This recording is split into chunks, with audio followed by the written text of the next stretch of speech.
Good morning everyone. तो आपका फिर स्वागत है एक नई क्लास के साथ। और जैसे आप यहाँ पर टाइटल देख के ही समझ गए होंगे कि आज की क्लास में हम बात करने वाले हैं जनरल एग्रीकल्चर के टॉप 10 क्वेश्चंस को। याद रखिएगा, आपके यहाँ पर डेली लाइव टेस्ट लग रहे हैं। अगर आपने अभी तक ज्वाइन नहीं किया था तो याद रखिएगा, यहाँ पर टाइम आपको दिया गया है सुबह का 10:15 और शाम को 9 बजे। ठीक है, तो इस टाइम पर आपको अवेलेबल हो जाना है, प्रेजेंट हो जाना है लाइव टेस्ट में। ठीक है, जिससे खुद का आप आकलन कर पाओगे। इसके साथ साथ जितना हो सके अपने फ्रेंड सर्किल को बुलाइए, जितना हो सके ज़्यादा से ज़्यादा यहाँ पर लाइव चैट कीजिए, ताकि आप खुद के साथ साथ याद रखें अपने फ्रेंड का भी आकलन कर पाए कि आपको ज़्यादा आता है या फिर उसे ज़्यादा आता है। ठीक है, चलिए क्लास को स्टार्ट करेंगे। इससे पहले जो भी यहाँ पर नए स्टूडेंट है वो चैनल को सब्सक्राइब जरूर कर ले और साथ साथ बेल आइकन आए उसे ज़रूर प्रेस कर देना, ताकि आने वाले सभी नोटिफिकेशंस आपको साथ साथ मिलते रहे। ठीक है, तो चलिए क्लास को स्टार्ट करते हैं, आज कुछ नया सीख लेते हैं। तो यहाँ पर याद रखिए, जो फर्स्ट क्वेश्चन है वो बीज से रखा गया है। और बीज से संबंधित याद रखिए, आपके हर एक कॉम्पिटिटिव एग्जाम है उनमें एक क्वेश्चन तो पक्का पूछा आता है। ठीक है, इतना याद रखिएगा कि जो बीज होता है, जो सीड होता है, इसके मुख्यतः कितने प्रकार होते हैं। भारत की अगर हम बात करेंगे तो 4 टाइप होते हैं, लेकिन होते कितने हैं वैसे एक्चुअल में 5 होते हैं। लेकिन जो रजिस्टर्ड बीज होता है उसको यहाँ पर उगाया नहीं जाता है। एक बार मैं क्लियर कर देता हूँ, उसके बाद में इस चैप्टर को हम क्लियर करेंगे। ठीक है, याद रखिएगा भारत में कौन कौन से होते हैं। भारत में कौन कौन से होते हैं, सबसे पहले तो आता है न्यूक्लियस सीड, जिसे हम बोलते हैं मूल केंद्रक बीज। सेकंड कौन सा आता है, प्रजनक बीज। उसके बाद में कौन सा आता है, आधार बीज। और उसके बाद में कौन सा आता है, प्रमाणित बीज। ये तो हुआ भारत का। लेकिन अगर मैं बात करूँ एक और बीज आता है, वो कहाँ आता है, तो याद रखिए वो आधार बीज से ही उसको उत्पन्न किया जाता है, और वो होता है पंजीकृत बीज होता है। कौन सा होता है, पंजीकृत बीज होता है। याद रखिएगा, पंजीकृत बीज का भारत में प्रोडक्शन नहीं लिया जाता है, भारत में इसको उत्पादन नहीं लिया जाता है, इसलिए इसे अलग हम रख लेते हैं। ठीक है, बाकी 4 आपको याद होने चाहिए कि मूल केंद्रक, उसके बाद में प्रजनक, उसके बाद में आधार, उसके बाद में प्रमाणित बीज। ये जो प्रमाणित बीज होता है याद रखिए, यही किसानों को दिया जाता है। और सबसे ज़्यादा अगर खेती की जाती है वो किस बीज की जाती है, तो याद रखिए वो भी प्रमाणित बीज की ही की जाती है। ठीक है, ये पॉइंट याद रहेंगे। और याद रखिए क्रमशः ही आपको याद करने हैं सीड के टाइप। ओके, जिससे कि आपके कई सारे क्वेश्चन बन जाते हैं। अगर मैं आपको यहाँ पर पूछूं कि प्रजनक बीज को किससे तैयार किया जाता है, तो बिल्कुल आप बता सकते हो। आपको पता है कि ऊपर कौन सा बीज है, मूल केंद्रक है। तो अगर हमें प्रजनक बीज को तैयार करना है तो हम किससे प्रोडक्शन इसका लेंगे, याद रखिएगा मूल केंद्रक से लेंगे। ठीक है, मतलब इसका फादर इसे हम मान सकते हैं ना, इतना तो आपको कॉमन सेंस होगा ही। ठीक है, कि इसका जो उत्पादन है हम किससे लेंगे, मूल केंद्रक से। अगर हमें आधार बीज तैयार करना है तो बिल्कुल हम प्रजनक जो बीज है उससे करेंगे। और अगर हमें याद रखिए प्रमाणित बीज तैयार करना है तो बिल्कुल हम आधार बीज से करेंगे। ठीक है, कॉमन सी बात है, बस आपको क्रम याद होना चाहिए, बाकी सब आसानी से याद हो जाएगा, कोई दिक्कत नहीं है। ठीक है, इतना सा याद रखिए। अब आते हैं हमारे क्वेश्चन पर, उसमें आपको क्या पूछा गया है। ठीक है, तो यहाँ पर आपको पूछा गया है वास्तविक मूल्य, या जिसे आप बोलते होंगे रियल वैल्यू। क्या बोलते हैं आप, रियल वैल्यू। तो अब ये बताइए कि रियल वैल्यू है ये किस पर डिपेंड करती है, किस पर निर्भर करता है। बीज की अंकुरण क्षमता पर, बीज की शुद्धता पर, ए व बी दोनों, या फिर इनमें से कोई नहीं। क्या लगता है कि याद रखिएगा, जो बीज की जो रियल वैल्यू होता है, वास्तविक जो मूल्य होता है, वो किस पर निर्धारित होता है, किसके अकॉर्डिंग निकाला जाता है। क्या आपको पता है? अगर पता है तो जल्दी से कमेंट सेक्शन में बताइए, बाकी फिर नेक्स्ट क्वेश्चन की ओर बढ़ेंगे। यहाँ पर याद रखिए, अगर इसे क्लियर करने की कोशिश करें तो आपको बस यहाँ पर ये याद होना चाहिए कि रियल वैल्यू का जो फॉर्मूला है वो क्या होता है। तो याद रखिए वो होता है G/P/100। वास्तविक मूल्य का जो फॉर्मूला होता है वो क्या होता है, germination percentage multiply purity percentage बटा 100। अब आप यहाँ पर देख सकते हो कि जो रियल वैल्यू है ये जर्मिनेशन मतलब अंकुरण क्षमता और शुद्धता पर दोनों पर डिपेंड करती है। तो इसका राइट आंसर यहाँ पर क्या हो जाएगा, सी ऑप्शन। ठीक है, फॉर्मूला याद रखिएगा इसका, इस फॉर्मूले के अकॉर्डिंग आपको क्वेश्चन पूछ लेता है, या तो आपको फॉर्मूला पूछ लेगा या फिर आपको ऐसे पूछ सकता है कि ये किस पर निर्भर करता है। तो आप बता दोगे कि आनुवंशिक मतलब अंकुरण क्षमता और शुद्धता पर। और इसका फॉर्मूला क्या होता है, germination percentage multiply purity percentage बटा 100। ओके, क्लियर होता है। नेक्स्ट क्वेश्चन की यहाँ पर बात करेंगे कि प्रमाणित बीज के लेबल का रंग कौन सा होता है। याद रखिए लेबल का रंग आपको पूछा गया है, मतलब जो कट्टा आप लाते हो उस पर एक याद रखिए डॉट सा लगा होता है, निशान सा लगा होता है, वो किस कलर का होता है। आपने देखा होगा, आप कोई से भी प्रोडक्ट लेते हो, मान लीजिए कोलगेट ही आप लेते हो, तो कोलगेट भी याद रखिए 3 टाइप के डॉट आते हैं, मतलब एक रेड आता है, एक ग्रीन आता है और एक ब्लू आता है। इनका सभी का याद रखिएगा अलग अलग होता है। वैसे याद रखिए ब्लू नहीं आता, ब्लैक आता है, ठीक है, ब्लैक आता है, ग्रीन आता है और रेड आता है। ये कोलगेट के निशान है। इसकी अगर बात करें हम, जैसे कि मान लीजिए कोई कट्टा है ले रहे हैं बीज वगैरह का, तो उन पर कौन सा लगा रहता है ये आपको पूछा गया है। वैसे सामान्यतः अगर मैं बात करूँ तो इसका क्रम भी आपको याद होना चाहिए। याद रखिएगा जो हमने 4 टाइप देखे थे वो यहाँ पर काम आएंगे, ठीक है। सबसे पहले मूल केंद्रक बीज, उसके बाद प्रजनक बीज, उसके बाद आधार बीज, उसके बाद प्रमाणित बीज, ठीक है। अब यहाँ पर कैसे याद रखोगे, इतना सा याद रखिएगा कि मूल केंद्रक पर कोई सा भी कलर नहीं लगा होता है, कोई सा भी टैग नहीं लगा होता है। अगर मैं बात करूँ प्रजनक, तो प्रजनक पे याद रखिएगा गोल्डन येलो, जिसे आप बोलते होंगे सुनहरा पीला। किस कलर का? सुनहरा पीले कलर का रंग का टैग लगा होता है। अगर मैं बात करूँ आधार, तो आधार बीज पर याद रखिएगा सफ़ेद कलर का टैग लगा होता है, लेबल लगा होता है। और अगर मैं बात करूँ प्रमाणित, जैसे कि आपको क्वेश्चन में भी पूछा गया है, तो प्रमाणित पर याद रखिएगा नीले कलर का टैग लगा होता है। याद रखिएगा अगर आपको ऐसा पूछा जाता है कि यहाँ पर ऐसा कौन सा बीज है जिस पर टैग नहीं लगा होता है, तो बिल्कुल आप बता सकते हो जो सबसे ज़्यादा प्योर है, जो सबसे ज़्यादा शुद्ध है, उस पर कोई से भी कलर का टैग नहीं लगा होता है। और वो कौन सा होता है? मूल केंद्रक बीज होता है, जिसे हम न्यूक्लियस सीड के नाम से जानते हैं। ओके, प्रजनक बीज पर गोल्डन येलो कलर का, आधार बीज पर वाइट मतलब सफ़ेद कलर का, और प्रमाणित पर नीले मतलब ब्लू कलर का टैग लगा होता है। Okay, question clear. Next question की यहाँ पर बात करेंगे कि सूरजमुखी की फसल किस प्रकार की होती है। क्या ये सेल्फ पोलिनेटेड होती है, क्रॉस पोलिनेटेड होती है, ऑफ्टन क्रॉस पोलिनेटेड होती है, या फिर इनमें से कोई नहीं। तो यहाँ पर याद रखिए सबसे पहले आपको इनका मतलब समझ आना चाहिए कि सेल्फ का मतलब क्या होता है, क्रॉस का मतलब क्या होता है, ऑफ्टन क्रॉस का मतलब होता क्या है। थोड़ा सा ध्यान दीजिएगा कि यहाँ पर याद रखिए सेल्फ पोलिनेटेड का मतलब क्या होता है। इसे हम हिंदी में बोलते हैं स्वपरागित। वैसे आपको हिंदी नाम सुन के ही पता चल गया होगा, स्वपरागित मतलब याद रखिएगा मान लीजिए कोई एक पौधा है, दूसरा पौधा है, आप इसे नाम दे सकते हो ए और इसे दे सकते हो बी। अगर ऐसी कोई कंडीशन है जिसमें क्या है, जो ए है जो पौधा है इसमें कोई पुष्प है, ठीक है, पुष्प सभी पे लगते हैं, तो ये जो पोलिनेशन की क्रिया होती है, जो परागण की क्रिया होती है, केवल याद रखिएगा इसी पौधे के अगर पोलन है और इसी की स्टाइल व स्टिग्मा है, मतलब पोलन भी इसी के हैं और स्टाइल और स्टिग्मा भी इसी प्लांट के हैं। तो अगर ये दोनों ही आपस में परागित हो रहे हैं, इसी प्लांट के हैं, ठीक है, दूसरे प्लांट के नहीं हैं, इसी प्लांट के हैं, मतलब ये होगा स्वपरागण। आप ऐसे भी बोल सकते हो एक पुष्प में भी याद रखिएगा दोनों प्रकार के अंग पाए जाते हैं, ठीक है। मतलब जैसे कि मान लीजिए कोई फूल खिलता ही नहीं है, क्लिस्टोगेम जिसे हम बोलते हैं, तो क्लिस्टोगेम में क्या होता है याद रखिएगा, उसमें फूल खिलते ही नहीं है। अगर खिलेंगे नहीं तो उसमें जो परागण की क्रिया होगी वो तो आपस में ही होगी, क्योंकि वो तो खिल ही नहीं रहा ना, ठीक है। ये मुख्यतः याद रखिए गेहूँ वगैरह में पाई जाती है क्लिस्टोगेमी, और क्लिस्टोगेमी का मतलब होता है फूल का नहीं खिलना, ठीक है। तो याद रखिए फूल का नहीं खिलने को बढ़ावा भी देती है क्लिस्टोगेमी, याद रखिएगा, ये क्वेश्चन भी आपको पूछा जा सकता है।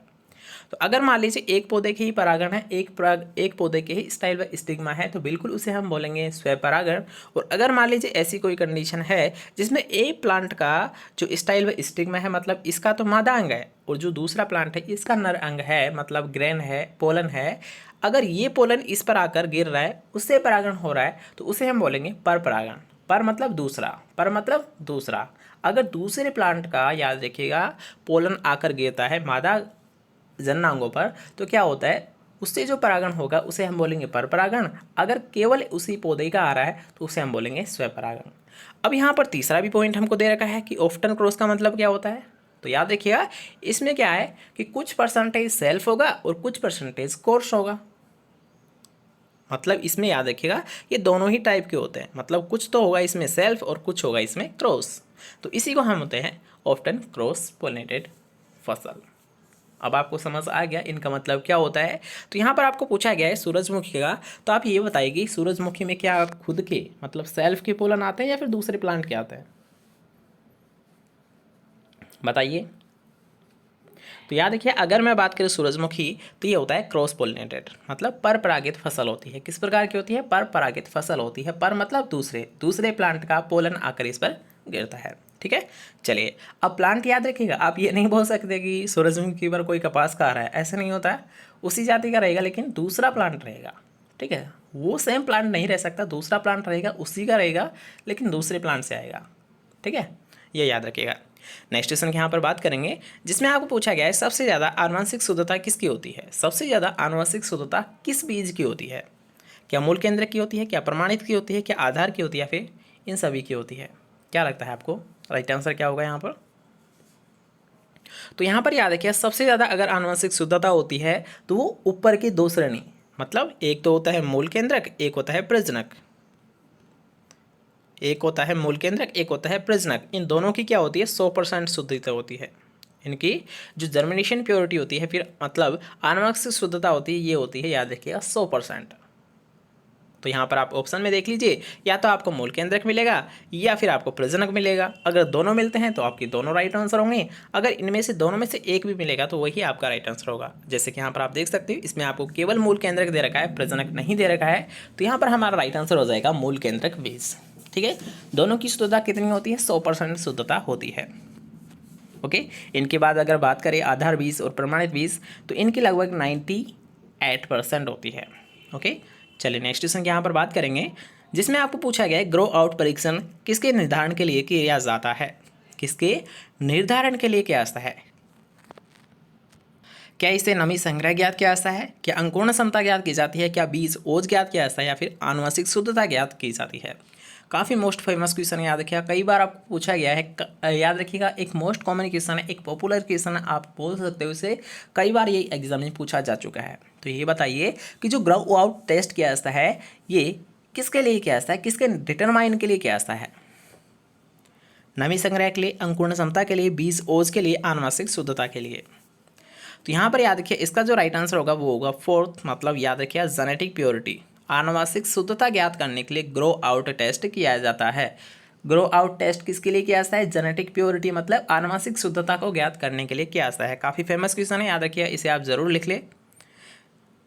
इसके बाद में नेक्स्ट क्वेश्चन की यहाँ पर बात करेंगे कि निम्न में से कौन सी फसल परागित है, मतलब ऑफ्टन क्रॉस पोलिनेटेड फसल है। अभी आपको बताया था कि ऐसी फसल जिसमें क्या होता है स्वपरागण भी होता है और साथ साथ क्या होता है पर परागण भी होता है, उसी को हम बोलते हैं याद रखिए ऑफ्टन क्रॉस पोलिनेटेड फसल। तो ऑप्शन यहाँ पर देख सकते हो कि मटर, भिंडी, फूलगोभी या पालक। मटर, भिंडी, फूलगोभी या पालक, क्या लगता है आपको राइट आंसर क्या होगा। मटर, भिंडी, फूलगोभी या फिर पालक। तो यहाँ पर याद रखिए अगर बात करूँ ऑफ्टन क्रॉस तो ये होती है भिंडी। अब भिंडी में याद रखिए स्वपरागण भी देखने को मिलता है तो परपरागण भी देखने को मिलता है, इसलिए राइट आंसर क्या हो जाएगा भिंडी, ठीक है। चलिए नेक्स्ट क्वेश्चन की यहाँ पर बात करेंगे, जिसमें आपको पूछा गया कि आलू की डोरमेंसी किसके द्वारा दूर की जाती है। ऑप्शन आपके सामने यूरिया, एगलाल, थायोयूरिया या फिर एराटोन। ये भी काफ़ी पॉपुलर क्वेश्चन है, कई बार आपको एग्जाम में पूछा जा चुका है, आगे भी पूछे जाने की संभावना है। तो यहाँ पर याद रखिए अगर मैं बात करूँ आलू की डोरमेंसी तो ये किसके द्वारा दूर की जाती है, याद रखिएगा ये की जाती है दूर थायोयूरिया के द्वारा। किसके द्वारा, थायोयूरिया के द्वारा की जाती है। डोरमेंसी मतलब सुसुप्तावस्था, आलू की सुसुप्तावस्था किसके द्वारा दूर की जाती है, तो याद रखिएगा थायोयूरिया के द्वारा की जाती है। किसके द्वारा की जाती है, थायोयूरिया के द्वारा की जाती है, ओके। और एक और क्वेश्चन याद रखिए आलू से बनता है कि आलू की जो अंकुरण क्षमता है, मतलब अंकुरण हो जाता है जब हम क्या करते हैं इसका भंडारण करते हैं तो इसमें अंकुरण हो जाता है। इस अंकुरण को रोकने के लिए हम किसका प्रयोग करते हैं, किसका प्रयोग करते हैं, मैलिक हाइड्रेजाइड का प्रयोग करते हैं। किसका प्रयोग करते हैं, MH मतलब मैलिक हाइड्रेजाइड का प्रयोग करते हैं। दोनों याद रहेंगे कि आलू की सुसुप्तावस्था या डोरमेंसी को तोड़ने के लिए थायोयूरिया का प्रयोग किया जाता है, लेकिन आलू की अंकुरण को रोकने के लिए मैलिक हाइड्रेजाइड का प्रयोग किया जाता है, ओके। नेक्स्ट क्वेश्चन की यहाँ पर बात करेंगे कि मातृ बीज कौन सा है। मातृ बीज जिसे हम मदर सीड बोलते हैं, ये किसे बोलते हैं, मदर सीड हमें किसे बोलते हैं। क्या मूल केंद्र को बोलते हैं, क्या आधार को बोलते हैं, क्या प्रमाणित को बोलते हैं, क्या पंजीकृत को बोलते हैं। क्या लगता है आपको यहाँ पर कि मातृ बीज किसे बोलते हैं, मदर बीज किसे बोलते हैं। तो याद रखिएगा अगर हम बात बोलते हैं मातृ बीज तो ये बोला जाता है आधार बीज को। आधार बीज पर किस कलर का टैग लगा होता है, सफ़ेद कलर का टैग लगा होता है। टैग या लेबल दोनों एक ही होता है, ठीक है, टैग या लेबल कोई सा भी पूछ सकता है। अगर आपको ऐसे पूछ ले कि आधार बीज पर किस कलर का लेबल लगा होता है तो भी आपका राइट आंसर क्या हो गया, सफ़ेद। अगर टैग पूछे तो भी क्या होता है, सफ़ेद, क्योंकि टैग या लेबल दोनों एक ही तो वर्ड है। ठीक है, अब यहाँ पर याद रखिएगा, अगर मैं बात करूँ दोबारा से एक बार देख लीजिए, मूल केंद्रक बीज इस पर कोई से भी कलर का टैग नहीं लगा होता है, आधार बीज पर सफ़ेद कलर का टैग लगा होता है, याद रखिए प्रमाणित बीज पर नीले कलर का टैग लगा होता है, और पंजीकृत बीज है, सबसे पहले आपको ये याद रहना चाहिए भारत में प्रोडक्शन इसका नहीं लिया ऐसा है, लेकिन इस पर टैग जरूर लगा होता है, और वो लगा होता है बैंगनी कलर का, पर्पल कलर का। किस कलर का, बैंगनी कलर का, पर्पल कलर का लगा होता है। ओके, याद रखिए। चलिए नेक्स्ट क्वेश्चन के यहाँ पर बात करेंगे, जिसमें आपको पूछा गया है कि गोभी वर्गीय सब्जियाँ प्राकृतिक रूप से क्या होती है, क्या स्वपरागित होती है, क्या परपरागित होती है, क्या परागित होती है, फिर इनमें से कोई नहीं। ऑप्शंस आपके सामने हैं, पहले देखिए, उसके अनुसार आपको राइट आंसर यहाँ पर देना है। तो यहाँ पर याद रखिए, अगर मैं बात करूँ गोभी वर्गीय सब्जियाँ, तो ये होती है, याद रखिए, क्रॉस पोलिनेटेड, मतलब क्रॉस वाली होती है, इनमें परपरागण होता है, दूसरे प्लांट से इस पर आके पोलन गिरते हैं, इसलिए क्या है, परपरागित फसलें होती है। अब गोभी वर्गीय में कौन कौन सी आती है, जैसे कि यहाँ पर बात करूँ मैं, जैसे कि पत्ता गोभी हुआ, फूल गोभी हुआ, ब्रोकोली हुआ, कोल स्प्राउट हुआ, गांठ गोभी हुआ, जिसे नोल खोल कहते हैं। ठीक है, ये सारी क्या होती है, गोभी वर्गीय सब्जियाँ होती है।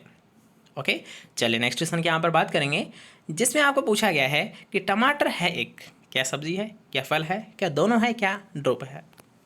टमाटर क्या है, क्या सब्जी है, क्या फल है, क्या दोनों है, क्या ड्रुप है। तो इसके यहाँ पर याद रखिए, एक पॉइंट याद रखिएगा, यहाँ पर राइट आंसर क्या होगा, सेकंड ऑप्शन, मतलब टमाटर एक फल होता है। क्या होता है, टमाटर एक फल होता है। अब वो कैसे सर, टमाटर तो सब्जी में भी आती है, तो यहाँ पर अब इसका रीज़न समझ लीजिए, इसे फल में क्यों रखा गया है। सबसे पहले याद रखिएगा, टमाटर, टमाटर क्या होता है, अम्लीय प्रकृति का होता है, इसमें सिट्रिक अम्ल पाया जाता है। कौन सा पाया जाता है, सिट्रिक अम्ल पाया जाता है। ओके, बाकी जितनी भी सब्जियां हैं, इसको अपवाद है, याद रखिएगा, टमाटर एक अपवाद है सब्जियों का, टमाटर एक अपवाद है सब्जियों का। अब वो कैसे, याद रखिएगा, जितनी भी जो सब्जियां है ना, जितनी भी जो सब्जियां है, आप जितने भी सिलेबस में पढ़ते हो, सभी कितनी है, मतलब किस प्रकार की है, प्राकृतिक रूप से, वो सभी सारी रूप की है। लेकिन टमाटर क्या है, अम्लीय प्रकृति का है। क्यों, क्योंकि इसमें अम्ल पाया जाता है। कौन सा अम्ल पाया जाता है, सिट्रिक अम्ल पाया जाता है, जिससे साइट्रिक या सिट्रिक अम्ल, ठीक है, दोनों एक ही होते हैं, तो इसमें अम्ल पाया जाता है। ठीक है, इसलिए क्या होती है, याद रखिए, ये फल होता है। जैसे कि मान लीजिए, अगर आपको पूछा जाता है कि बीज क्या मसालों के अंतर्गत आती है, मिर्च क्या मसालों के अंतर्गत आती है, बिल्कुल नहीं आती है। याद रखना, मसालों के अंतर्गत इसे रखा नहीं गया है, मिर्च को मसालों के अंतर्गत नहीं रखा गया है। ये भी क्वेश्चन बनता है, और यहाँ पर ये भी क्वेश्चन बन जाता है कि टमाटर क्या सब्जी है, क्या फल है। तो याद रखिए, टमाटर एक फल है। क्यों है, क्योंकि याद रखिए, ये अम्लीय होता है। कौन सा अम्ल पाया जाता है, इसमें सिट्रिक अम्ल पाया जाता है।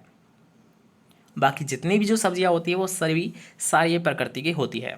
ठीक है, क्वेश्चन यहाँ पर आपको सभी क्लियर हो गए होंगे, सभी क्लास के साथ ही याद हो गए होंगे। अगर आपको नहीं पता है, नहीं याद हो रहा है, तो दोबारा से क्लास को ले लीजिए, आपको याद हो जाएगा।